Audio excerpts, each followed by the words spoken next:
Bonjour, je vous présente cet ouvrage. Francis Ioannes, la Mésopotamie au 1er millénaire avant Jésus-Christ.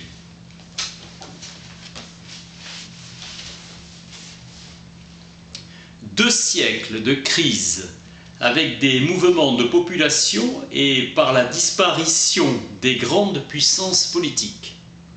Invasion des peuples de la mer suivie des Araméens. Puis cette expansion aura une longue période de réunification. Du 9e au 1er siècle, empire néo-assyrien, néo-babylonien, perse, achéménide, hellénistique et séleucide. Enfin, Parthe, arsacide. Évolution de la Mésopotamie, héritière d'une civilisation plurimillénaire. Les Assyriens jusqu'en -610, puis les rois de Babylone de -610 à -539, les Perses, Achéménides de -539 à -331, puis Alexandre et ses successeurs séleucides jusqu'en -141. Enfin, les Parthes arsacides à partir de -141. La date tardive assignée à la dernière tablette cunéiforme datable est un texte astronomique de 75 après Jésus-Christ. Du culte du dieu Hathor.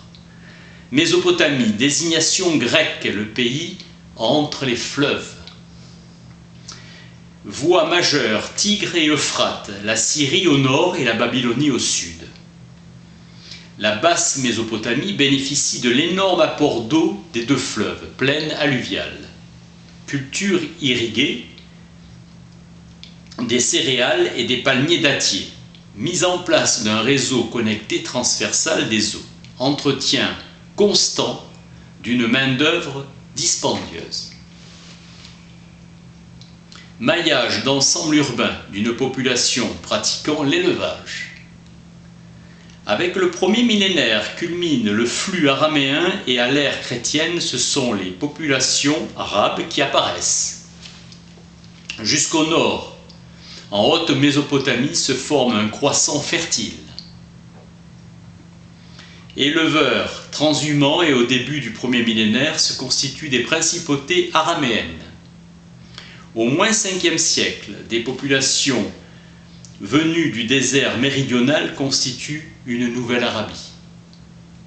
Au nord, l'État assyrien avait subi de plein fouet l'expansion araméenne, formant un triangle assyrien entre les villes de Ninive, Arbel et Assour. Pour Babylone, s'étendait un pôle allant de la mer supérieure, la Méditerranée, à la mer inférieure, Golfe Persique. Au nord, la Syrie et sa région montagneuse, à l'est, l'Élam, sud-ouest de l'Iran. À l'ouest, le pays Amurou et au sud, les vastes régions désertiques, Nedjed et Néfound. Babylone, carrefour des voies de communication qui aimait à regrouper en séries ordonnées tous les éléments du monde qui les environnaient. Ils ont reconstruit une histoire de l'humanité partant des temps antédiluviens. Dynastie unique des rois qui vivaient sous la tente, assyriens. Vision centralisatrice et obligation du respect de l'ordre religieux traditionnel par les souverains. Un mythe de sages antédiluviens, les Apkalous, créatures mi-homme, mi-poisson, recevant du dieu Ea les connaissances fondatrices, initiant les techniques par leurs successeurs, les Zumanous. Secret magique.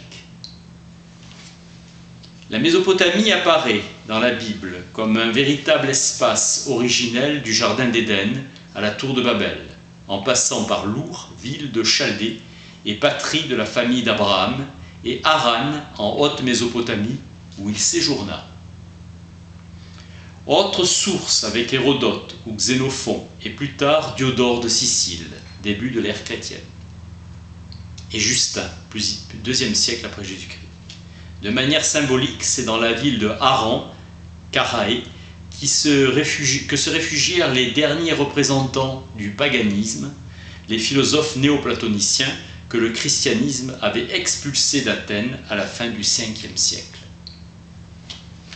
Pèlerinage intellectuel et religieux sur Babylone du rabbin Benjamin de Tudel. Vers 1165, le chevalier bavarois Schilsberger, vers 1400 ou l'italien Pietro della Valle, de 1614 à 1626. Tavernier en 1644 et 1665, voyage érudit au XVIIIe siècle. Le premier palais découvert fut celui de Sargon, sur le site de Khorsabad. L'entreprise de déchiffrement fut réalisée dès 1802 par Grotefend et porta sur les inscriptions en vieux perse de sites archéménides d'Iran. Les textes poursuivaient le but de glorifier l'action royale ou d'inscrire les événements. La littérature scientifique adopte la forme de la liste. Des destructions violentes, comme celles subies par les grandes capitales assyriennes entre 614 et 610, ont souvent enfoui les textes avec leurs éléments architecturaux. Écho direct dans les livres bibliques, notamment des textes littéraires de la bibliothèque de Ninive. Existence d'un Noé et d'un Job babylonien. Après le XIXe siècle, l'étude de la Mésopotamie est envisagée pour elle-même. Les Babyloniens ont fait de leur capitale le centre quasi cosmologique du monde. Mais il existait des traditions culturelles ou savantes propres à chaque région, et la Babylonie ne constituait pas un bloc unifié. L'intérêt de la pensée grecque ou romaine pour la culture mésopotamienne resta fort modéré et dans un cercle restreint, Babyloniaca de Béroz. Certaines fragilités démographiques en haute Mésopotamie, avec une existence d'une catégorie de notables urbains qui faisaient fructifier un patrimoine souvent assez restreint. L'empire achéménide s'est conçu comme un empire universel et le souverain introduisait un ordre unifié. De moins 934 à moins 827, la Syrie part à la conquête des territoires qui lui appartenaient au deuxième millénaire. Du Tigre à la boucle de l'Euphrate forme un triangle assyrien. Armée allant jusqu'à 120 000 hommes. Moins 824, intervention en Babylonie. Guerre civile en moins 772 et moins 755. Épidémie de peste et révolte à Assur. En moins 728, profitant de troubles en Babylonie, Tiglath-Balazar III intervient et monte sur le trône en moins 721 sous le nom du roi légitime Sargon II, Saroukin. L'empire sargonite, moins 721, moins 610, la Babylonie ne s'intègre pas à l'empire assyrien. Les confédérations chaldéennes leur opposent une résistance acharnée en s'appuyant sur le royaume d'Élam. Au nord, les Sargonites brisent leur puissance. Les Araméens de Damas sont écrasés. Révolte en Chaldée. Moins 693, pillage, destruction de la Babylonie. Siège qui durera 15 mois. Puis, le roi est assassiné par un des fils évincés, Arad Moulissou, en moins 681. Le meurtre de Sénachérib débouche sur une guerre civile. Puis attitude réconciliante et reconstruction de Babylone et de ses temples. Moins 669, apogée de l'empire assyrien. Le vieux roi Assurbanipal se retire à Harar. Moins 627, c'est sa mort. Âpre compétition pour la succession, attaque babylonienne en moins 625 et des Mèdes Siaxar qui ont unifié l'Iran après avoir chassé les Assyriens. En moins 610, ils prennent possession de la région, scellant la fin de l'empire assyrien. Destruction systématique des villes, butin humain et pratique de la guerre sans état d'âme. Troupes professionnelles, aguerries avec des corps spécialisés. L'armée prenant l'allure de vastes caravanes, ramenant prisonniers, bétail et produits réservés aux dieux et aux rois. Politique de terreur, patina, 90 kg d'or, 3000 kg d'argent, 1000 habits de luxe, bijoux, 600 kg de laine, pourpre, 200 cèdres et résine, 500 bœufs, 5000 moutons et la fille du roi. À Carchemish, 100 filles nobles, plus les armes et les dots des filles. Les démographies sont déséquilibrées par des déportations et les épidémies, créant un marasme avec une surmortalité infantile et une faiblesse de la fécondité, épuisement du pays. Les rois d'Assyrie étaient une succession légitime de lignées uniques, élues des dieux. Le roi est présenté comme un héros guerrier, grand et puissant. Élu des dieux qui l'ont appelé au trône, monarque au pouvoir absolu, référence unique pour tous les sujets. L'art et la littérature le magnifient, nous imposant un décryptage de l'information. Qualité morale et religieuse accordée par les dieux. Le roi est un cavalier et un combattant accompli, héros au service du bien. Chef du clergé et responsabilité du souverain envers ses dieux qui les angoisse par cette influence divine, recourant à des consultations oraculaires. Experts en divination. Les devins sont des serviteurs royaux spécialistes en astrologie. Des désaccords entre eux pour s'attirer la faveur royale, assujettissement du roi aux influences divines. La hiérarchie sociale n'existe pas. Du plus éminent au plus humble, tous sont les serviteurs du roi. Tendance au despotisme et dévouement aux ordres royaux qui ont force de loi, devoir de fidélité au roi, qui remplit sa charge avec une assiduité et un dévouement reconnus et s'attire la faveur royale. Roi protecteur et vassaux, le roi vassal doit verser des cadeaux et un tribut annuel qui concrétise sa dépendance, évocation sereine de l'autorité du roi du monde. À la bibliothèque de Ninive furent retrouvées plusieurs milliers de tablettes cunéiformes, rassemblement de la littérature scientifique de l'époque destinée à aider les experts du roi et à assurer sa protection magique. Le roi portait une grande attention à l'enrichissement continu de ce fonds et envoyait des experts chercher des œuvres rares, aménagement des parcs somptueux, jardins en terrasse pourvus d'un système d'arrosage sophistiqué. Le palais de Sénachérib à Ninive servira de modèle à la légende des jardins suspendus de Babylone.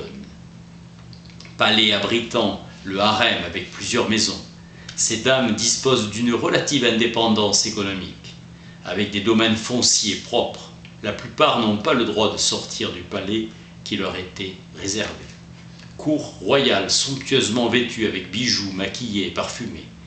Banquet lors des grands événements. Régi par un cérémonial rigoureux.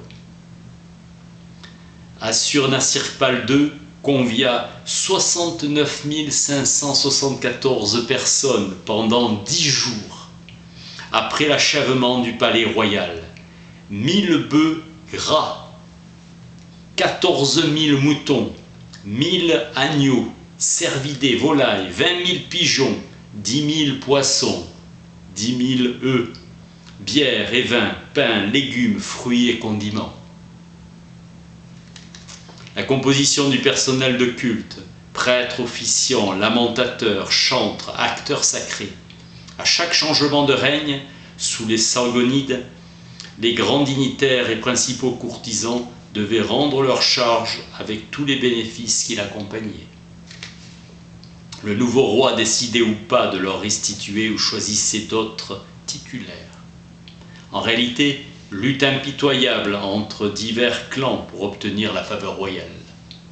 Cadeaux et présents divers, sinon écartés impitoyablement, et les rivaux étalèrent leur joie. De moins 900 à moins 813, la Babylonie affermit sa situation et normalise ses rapports avec la Syrie, les deux royaumes se prêtant mutuellement appui contre les vagues araméennes. Expansion depuis la fin du deuxième millénaire. de moins 811 à moins 769, vide politique. Aucun véritable roi n'est en mesure de diriger le pays. Ce sont désormais les confédérations chaldéennes qui détiennent la primauté. Moins 650 de révolte malgré les serments de loyauté à l'égard du roi. Mention de famine et de cannibalisme. Et le prix des denrées alimentaires fut multiplié par 50. En moins 648, Babylone succomba, Samas-Sum-Ukim périt dans l'incendie de son palais provoqué par ses propres serviteurs. Chute d'Assour en moins 614 et celle de Ninive en moins 612, puis de Haran en moins 610. Même la statue du dieu Assour fut amenée en captivité. Siège de Tyr et de Jérusalem qui tomba en moins 597. La ville fut pillée. La conquête perse, profond changement politique sur le plateau iranien. Cyrus, un nouveau roi d'origine perse, se substituait aux confédérations des tribus mèdes. Nabonide avait eu une vision codée lors d'un songe en forme de parcours initiatique. Le prophète biblique Ézéchiel eut aussi une vision du char de Dieu entouré de ses chérubins qui nourrira une partie de l'élaboration ésotérique de la Kabbale, véritable itinéraire de voyage. La pyramide sociale babylonienne est constituée de la cour royale, la noblesse, mal connue faute de sources, est fortement hiérarchisée, d'esclaves et de travailleurs dépendants, surtout ruraux. L'économie est agricole par irrigation des terres, pratique du commerce dans un souci de rentabilité maximale.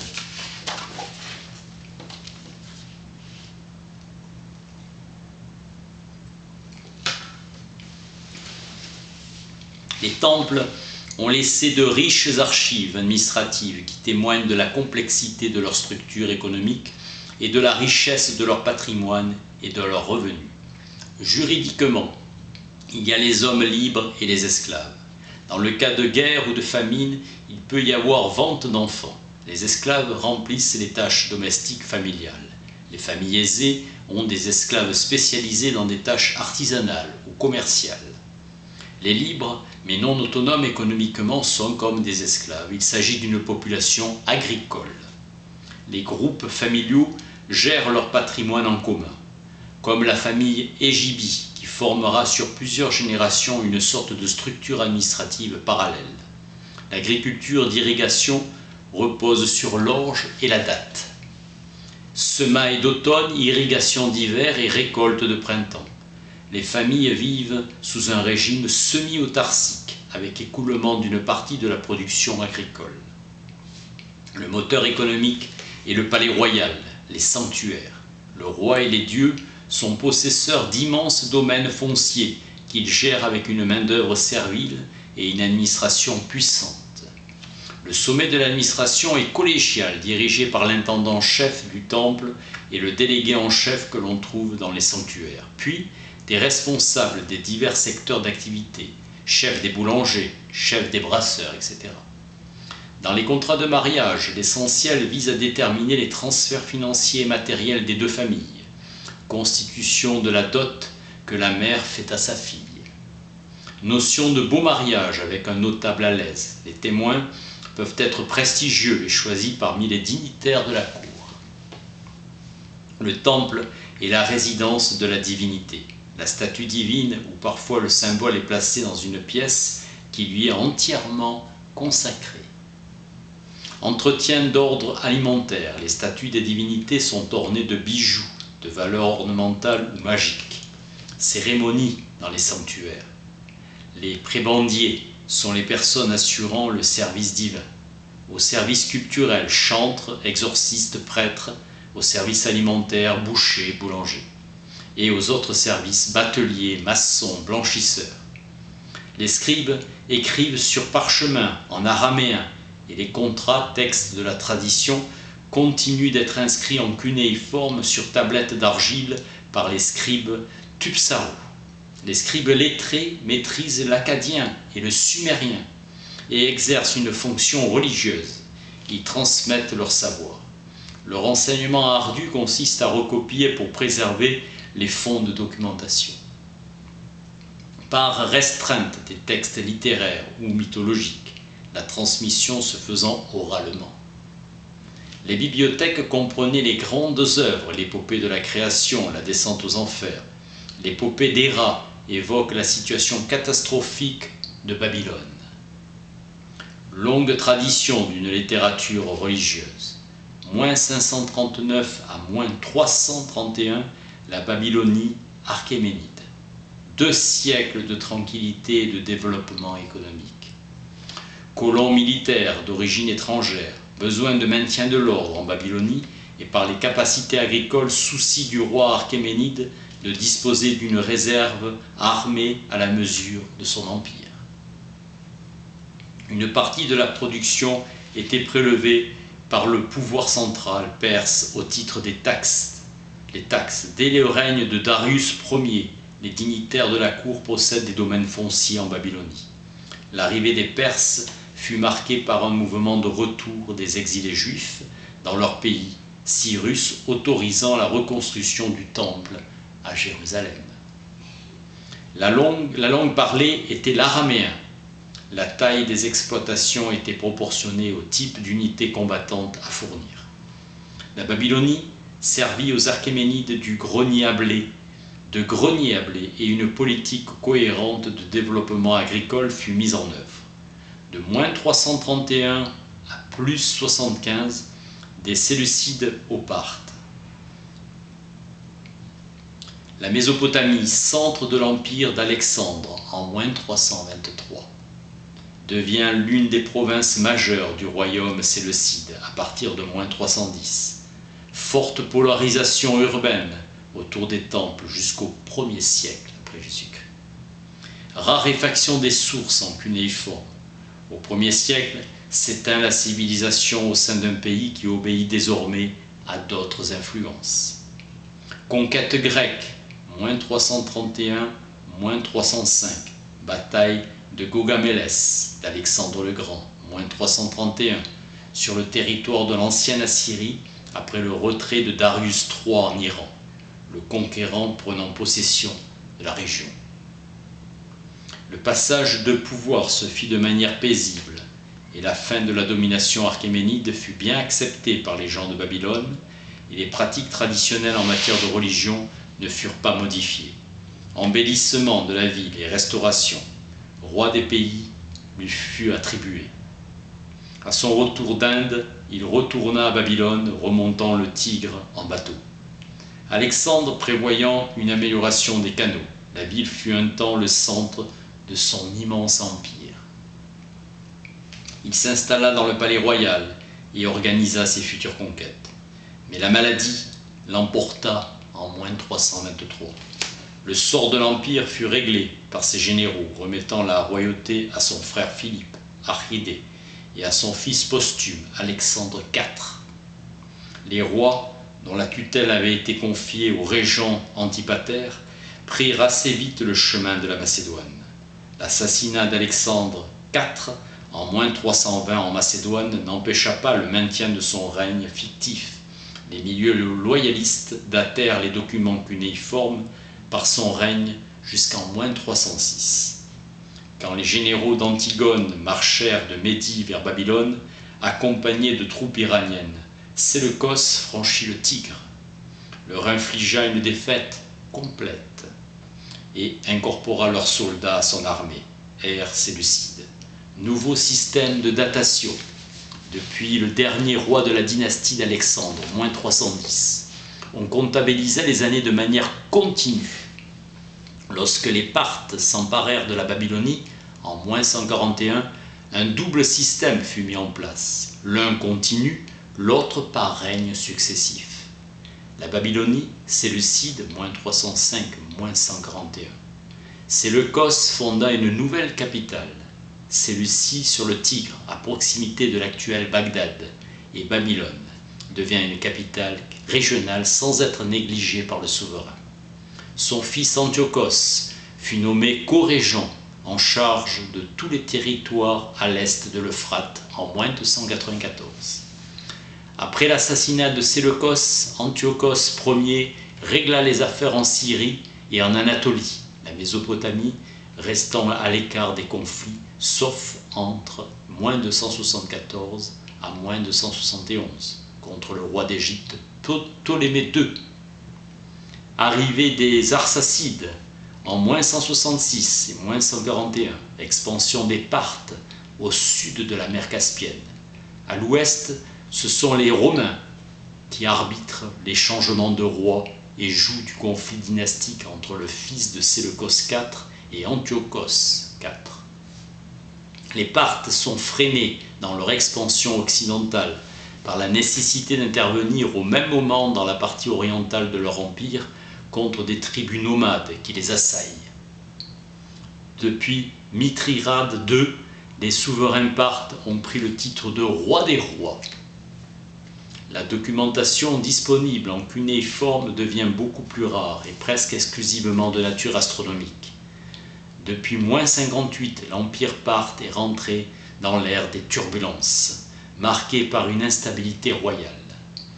Guerre offensive ou défensive contre les Romains est généralement victorieuse, éliminant les restes du royaume séleucide en Syrie et imposant leur protectorat à l'Arménie.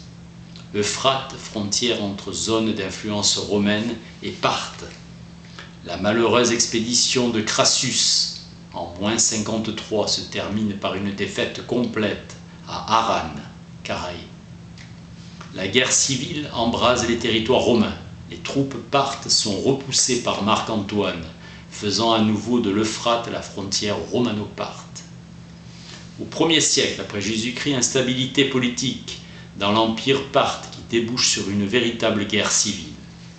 S'accélère le processus de disparition de la civilisation babylonienne. La dernière tablette cunéiforme date de plus 75. La Babylonie était sous la direction d'un satrape installé à Babylone. Persistance du système des notables urbains répartis en vastes groupes familiaux. 80 individus sur 7 générations. On donne de manière systématique le nom de grand-père et de la grand-mère pour les femmes, phénomène onomastique. La paponymie. Des familles produisaient des lettrés qui suivaient un apprentissage de leur science étroitement lié à la pratique de l'écriture. D'abord apprentis, puis spécialistes. Dans la phase finale, ils recopiaient les grands textes de la tradition savante. Ésotérisme, se communiquant qu'aux initiés, certains utilisant une écriture cunéiforme numérisée, non encore déchiffrée, remarquable par la qualité de l'écriture. Certains scribes continuaient à chercher dans d'autres bibliothèques que celles de leur lieu d'activité. Bibliothèques privées sur le site d'Uruk, souci de complément de leur science par l'adjonction de commentaires. Maison d'Ikisaya, 200 tablettes ou fragments datés de moins 318, et des textes de la grande littérature, épopée de Gilgamès et l'exaltation d'Istar. Mérose est connu comme un prêtre du IVe siècle et a composé en grec un ouvrage sous le nom de Babyloniaca ou Chaldéaïca, informant Antiochos Ier de la somme des connaissances sur la civilisation babylonienne. S'installant sur l'île de Kos, il enseigna l'astronomie et l'astrologie chaldéenne. Invention d'un modèle de cadran solaire. Pline l'Ancien prétend que les Grecs s'honoraient d'une statue dans un gymnase et selon Pausanias, il y eut une fille nommée Sabé qui serait Sibylle de Babylone. Le milésien Alexandre Polyhistor Ier établit un résumé qui nous parvint. Un exemplaire de Babyloniaca se trouvait dans la bibliothèque d'Alexandrie, la regrettée bibliothèque d'Alexandrie. C'était une présentation de la conception babylonienne de l'histoire humaine, telle qu'elle était transmise à son époque dans le cercle savant. Coup de grâce des textes gréco-babyloniens par les armées romaines qui ravagèrent la Babylonie et détruisirent Silesie sous le règne de Marc Aurèle en plus 165. L'écriture cunéiforme convenait à l'astrologie et à l'astronomie pour le mode de notation et rendaient peu utile notre écriture. Leur spécialité fut diffusée jusqu'à Rome. Célébrité des mages chaldéens, perdant le sens premier de leur science pour se réduire à une pratique d'horoscope pas toujours licite. L'institution monarchique est caractéristique des États mésopotamiens. Selon la vision traditionnelle, la royauté est descendue des cieux dans les temps antédiluviens. En Assyrie, le dieu Assur y assigne au roi. La propagande célèbre le roi comme justicier, protecteur des faibles et pasteur de ses sujets, et son principal champ d'action est militaire. Le fondement de l'économie est agricole, absence d'évolution notable des techniques, et le développement économique vient de la main-d'œuvre disponible. Une autre clé est la maîtrise du capital d'exploitation. Le premier millénaire est plutôt une période d'expansion. L'Adé était un serment de fidélité absolue au roi. L'assibou est le spécialiste des arts de la magie. Le barou est un devin chargé de l'hépatoscopie et des techniques de l'extispicine. L'hidou est une rémunération de travail fonctionnant sur le principe de la location de la force de travail. Le kidinuku est une franchise de taxes pour l'armée. Le kurgaru est un acteur sacré, souvent travesti. Le kuru est une mesure égale à 180 litres ou 1,5 hectare. Le malazé était le terme d'une ville sainte à Azé. Le manzanz pani est un courtisan qui avait accès au roi et ses faveurs. Le nagiru est un héros chargé de proclamer oralement les instructions du roi.